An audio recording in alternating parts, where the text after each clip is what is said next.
Pan India star Prabhas నటిస్తున్న తాజా చిత్రం ది రాజాసాబ్.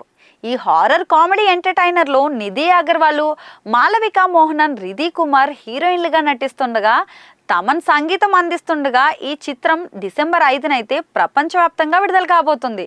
మరి ఇందులో భాగంగా తాజాగా ఈ మూవీ టీజర్ను జూన్ 16న గ్రాండ్గా విడుదల చేశారు.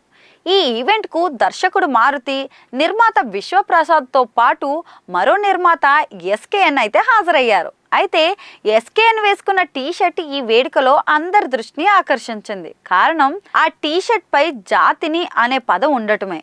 ఈ పదం వల్ల కొత్త వివాదానికి దారితీసే అవకాశం ఉందని పలువురైతే భావించగా ఎస్కేఎన్ మాత్రం వెంటనే క్లారిటీ ఇచ్చారు. ఆ పదం ఎవరిని, ఎలాంటి కులాల్ని ఉద్దేశించి కాదని, నిజానికి ది రాజాసాబ్ సినిమాలో ఒక పాటలో జాతిని అనే పదం వస్తుంది. ఆ పాటను ప్రమోట్ చేయడానికి అలా టీషర్ట్స్ వేసుకున్నా అని స్పష్టం చేశారు. ఇక తన స్టైల్లో ఎప్పుడూ ప్రేక్షకులను ఆకట్టుకునే ఎస్కేఎన్ కానీ ఈసారి తన టీషర్ట్ వల్ల వివరణ ఇవ్వాల్సిన పరిస్థితి అయితే ఎదురైంది.